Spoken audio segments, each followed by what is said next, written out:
शांताकारं भुजंगशयनं पद्मनाभं सुरेशं विश्वाधारं गगनसदृशं मेघवर्णं शुभांगं लक्ष्मीकान्तं कमलनयनं योगिभिध्यानगम्यं वंदे विष्णुभवभयहरं सर्वलोकैकनाथं। मंगलम भगवान विष्णु मंगलम गरुड़ध्वज मंगलम पुंडरीकाक्ष मंगलाय तनोहरि। ओम नमो भगवते वासुदेवाय। आज का दिन आप सभी के लिए मंगलमय हो। आज सावन महीने का 12वां दिन है। सावन महीने में प्रतिदिन श्रीमद् भागवत महापुराण की कथा का श्रवण करने से जीवन में होने वाली अज्ञानवश पाप कर्मों से छुटकारा मिलता है, साथ ही 1000 गौदान के बराबर पुण्य की प्राप्ति होती है।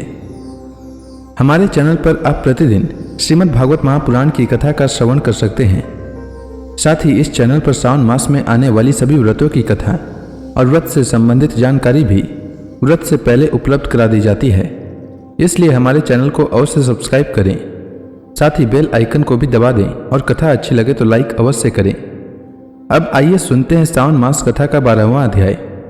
श्री सुखदेव जी कहते हैं, परीक्षित, यह सांप के शरीर से बंध जाना तो श्री कृष्ण की मनुष्यों जैसी एक लीला थी।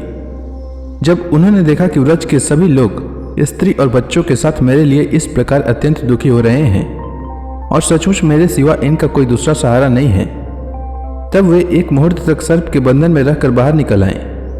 भगवान श्री कृष्ण ने उस समय अपना शरीर फुलाकर खूब मोटा कर लिया। इससे सांप का शरीर टूटने लगा।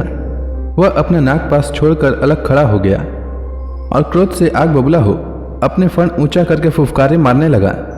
घात मिलते ही श्री कृष्ण पर चोट करने के लिए वह उनकी ओर टकटकी लगाकर देखने लगा। उस समय उसके नथुनों से विष की फुफकारें निकल रही थी। उसकी आंखें स्थिर थी और इतनी लाल लाल हो रही थी मानो भट्टी पर तपाया हुआ कपड़ा हो। उसके मुंह से आग की लपटें निकल रही थी।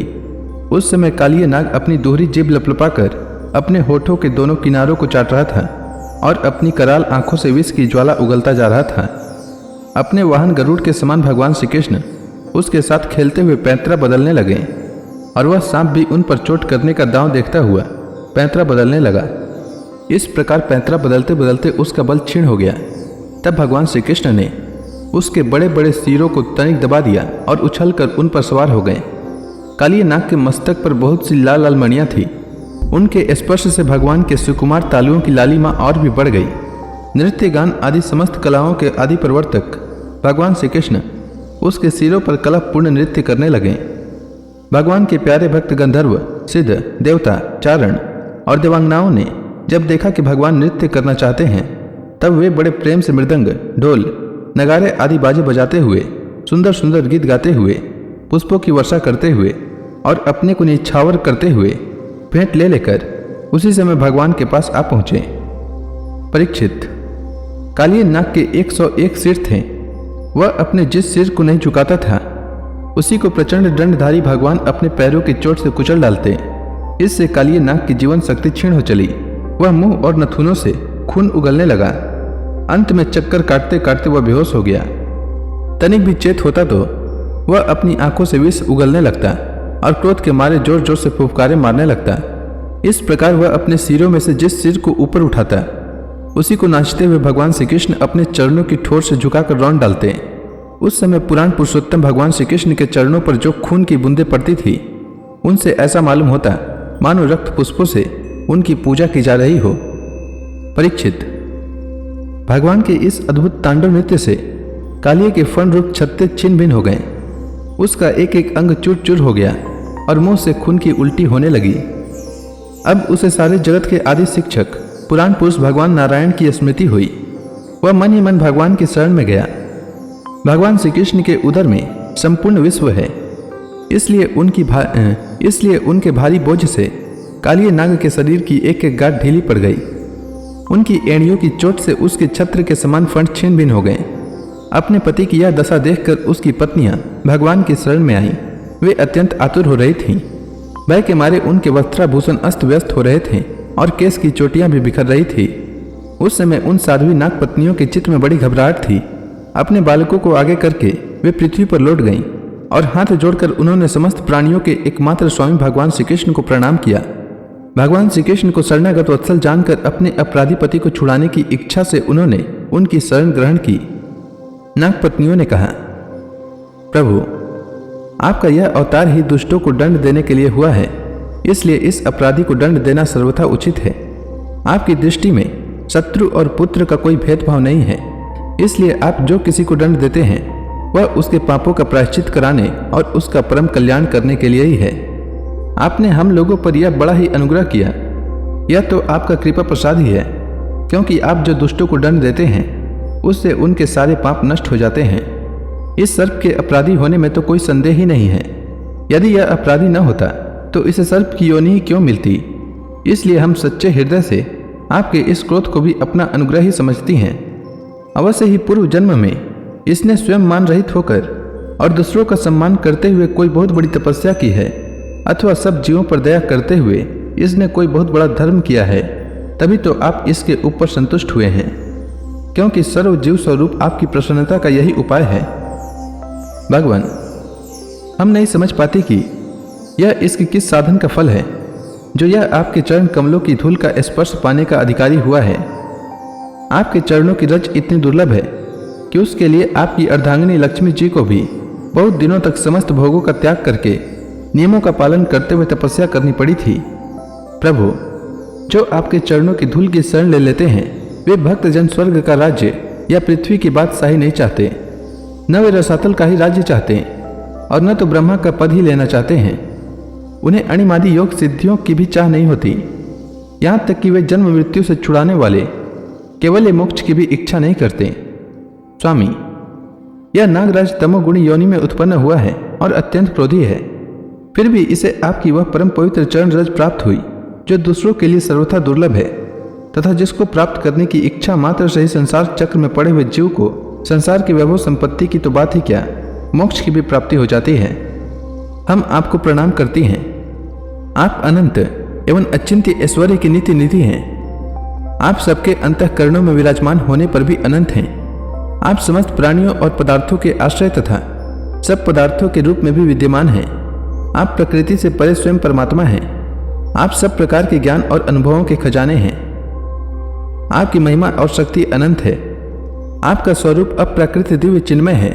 प्राकृतिक गुणों एवं विकारों का आप कभी स्पर्श ही नहीं करते।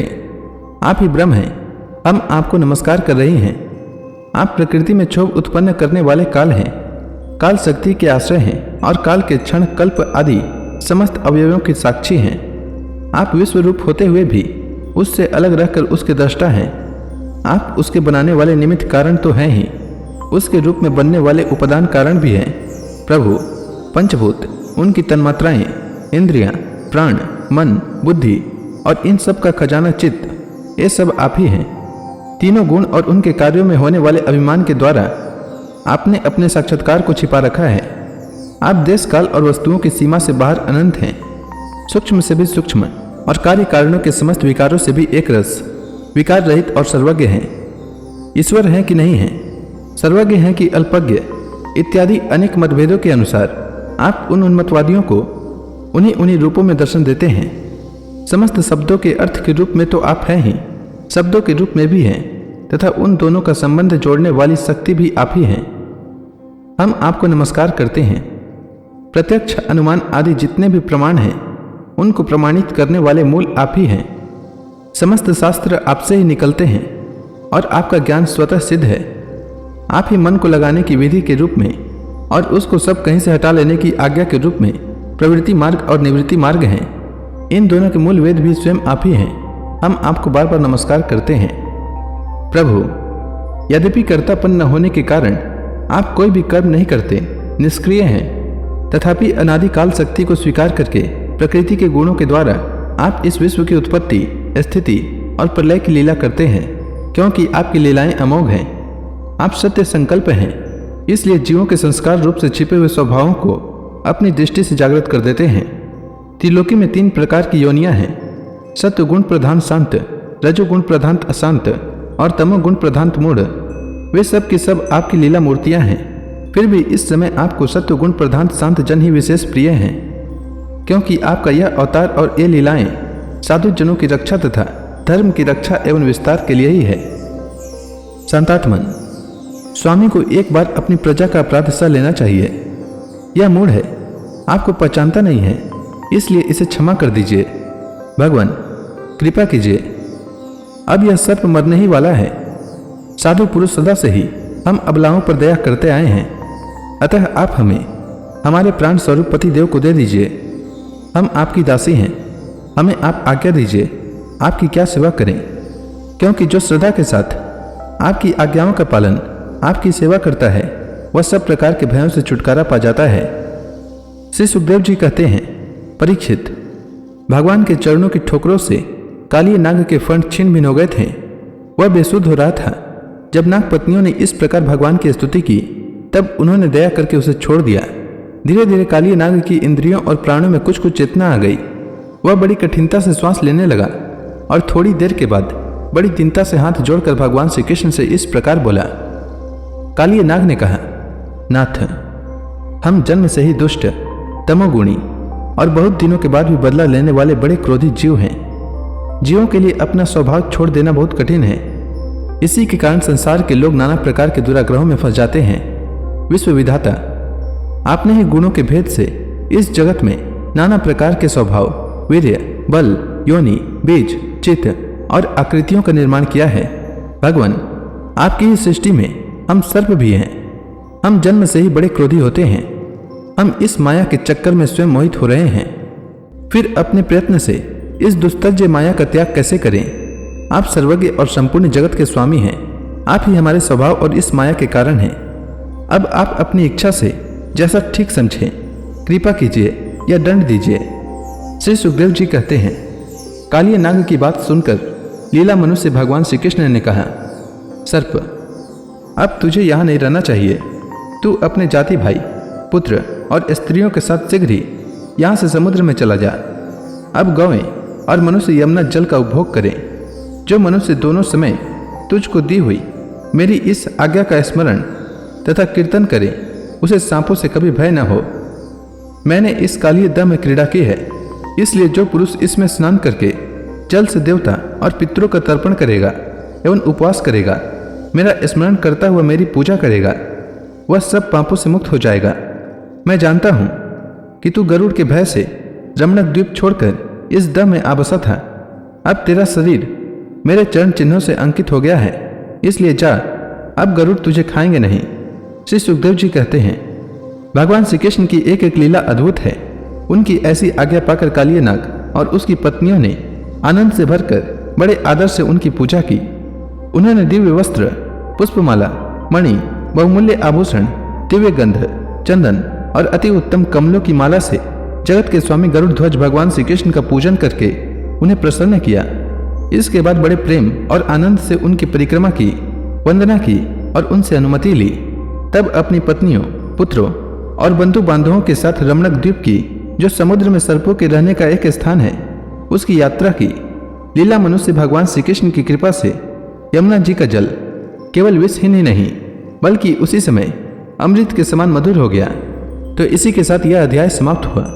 इसके आगे की कथा मैं कल के अध्याय में सुनाऊंगा। तब तक के लिए भगवान हरि का नाम लेते रहें। तो प्रेम से बोलिए भगवान विष्णु की जय, श्री कृष्ण भगवान की जय, समस्त देवी देवताओं की जय।